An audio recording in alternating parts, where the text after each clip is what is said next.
this I hope will be an inspiration to, you should read Isaiah Berlin. In any case, he wrote a wonderful essay called Political Judgment.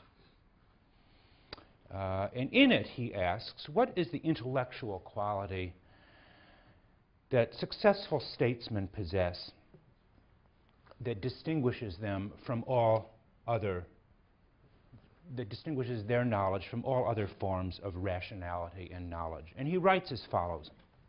I'm going to quote him.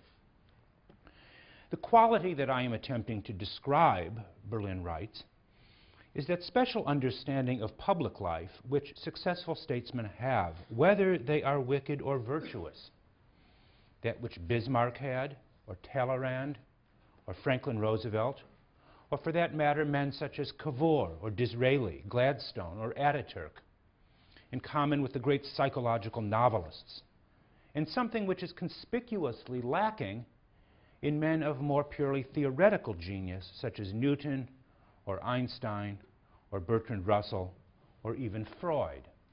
So there too, like Aristotle, he distinguishes a kind of practical skill possessed by the greatest minds, political minds at least, and says it's quite different, and from what he calls the great psychological novelists, from that possessed of the greatest philosophers and scientists. What are we to call this capacity? Berlin continues. And he writes again as follows. Practical reason. Perhaps, he says, a sense of what will work and what will not. It is a capacity for synthesis rather than analysis, for knowledge in the sense in which trainers know their animals, or parents their children, or conductors their orchestras, as opposed to that in which chemists know the contents of their test tubes, or mathematicians know the rules their symbols obey. Those who lack, he says, this quality of practical wisdom, whatever other qualities they may possess, no matter how clever, learned, imaginative, kind, noble, attractive, gifted in other ways they may be, are correctly regarded as politically inept. So there Berlin tells us something about the character of this political knowledge that Aristotle describes as phronesis. But again, how is this knowledge acquired? Are we just born with it? Do some people just have it? Or is it a product of experience? Aristotle doesn't say, but I think the answer is clearly some of both. It is a quality, as I agree with Berlin, possessed by some of the great psychological novelists. I mentioned the names of Tolstoy, Henry James, and perhaps the greatest of all, Jane Austen, if you want to know a novelist who employs this great skill of judgment, discrimination, and practical reason. But it is also a virtue of great statesmen, principally. Berlin mentions Bismarck, Disraeli, Franklin Roosevelt. I would also add the names of Pericles, Lincoln, and Churchill. Read their works. Study their histories. They provide a virtual education in statecraft and how to negotiate affairs in precisely the way Aristotle would have us do. And that leads me to the larger question, you might say, which is posed throughout the work, Aristotle's work as a whole. What is Aristotle's political science? What is it for? What is he attempting to do? Already, you could say, to ask this question is to stake a claim. Does Aristotle have a political science, a science of politics? And again, if so, what is it about? To begin to answer this question, you might say even begin to think about it in the right way, requires that we stand back from Aristotle's text for a while and ask some fundamental questions about it. What does Aristotle mean by the political? What is the goal or purpose of the study of politics? And what is distinctive about Aristotle's approach to the study of political things?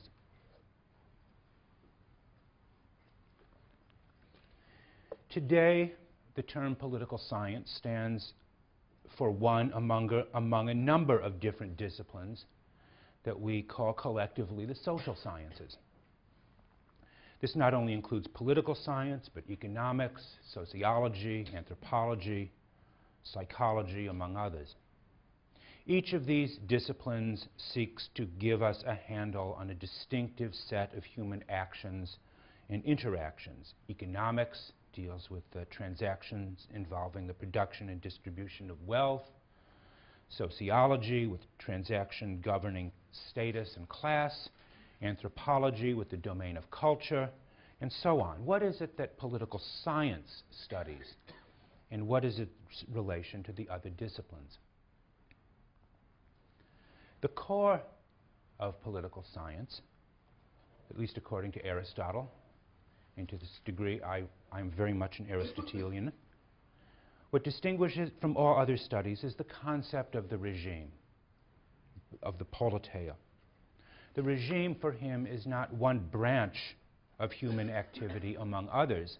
It is the fundamental principle or ordering principle that makes all the others even possible.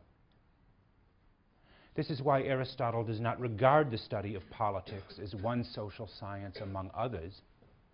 It is rather what he calls the master science that determines the rank and place of all the others within the polity. His study of the regime, that is to say the underlying constitutional principles that govern each order, is what distinguishes Aristotle from the other social sciences. So when you came into this class in the beginning of the semester, you may have thought you were just signing up for a class in political science. You did not know perhaps that you were coming in to study what he calls the master science, the science of sciences in some respects. It is that priority that Aristotle attributes to the regime that I think is what distinguishes his kind of political science from that of today. Today, you might say, political scientists and social scientists are more modest in ascribing priority to any particular branch of knowledge, with, I should say, the possible exception of the economists, who often will believe that economic motives and transactions provide the key to all possible human behaviors. Who knows, maybe they're right, but Aristotle would deny it. For Aristotle, however, politics has a priority to all the others because, as he has argued, man is the political animal. To be a political animal means first to possess speech or reason that allows us to participate in a community or a way of life governed by shared standards of justice and injustice. Aristotle's political science presupposes, in other words, a certain conception of human beings as linguistic animals who are capable not only of living together, so do a range of other species, but rather sharing in the arrangements of rule. It is our logos, our reason, that makes a community possible, and also expresses or creates, you could say, a certain latitude or indeterminacy in how our behavior distinguishes us from other species. It is precisely, he believes, this latitude that makes political communities not only sites of agreement over shared standards, but also, as he says, sites of moral contestation over justice and injustice. Politics is about conflict and conflicts over justice. To be a political animal for him is to engage or to be engaged in this ongoing conversation and debate over the very nature of justice. To refuse to participate in that conversation, to declare oneself an outsider to it, he says, is either to be below humanity or above it. To be human is to be part of that conversation.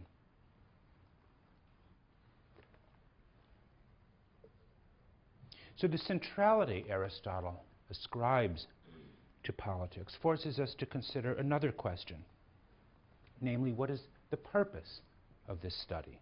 Why do we engage in it? At first glance, this seems to be overwhelmingly obvious, to gain knowledge, to gain more knowledge. But knowledge of what and for what?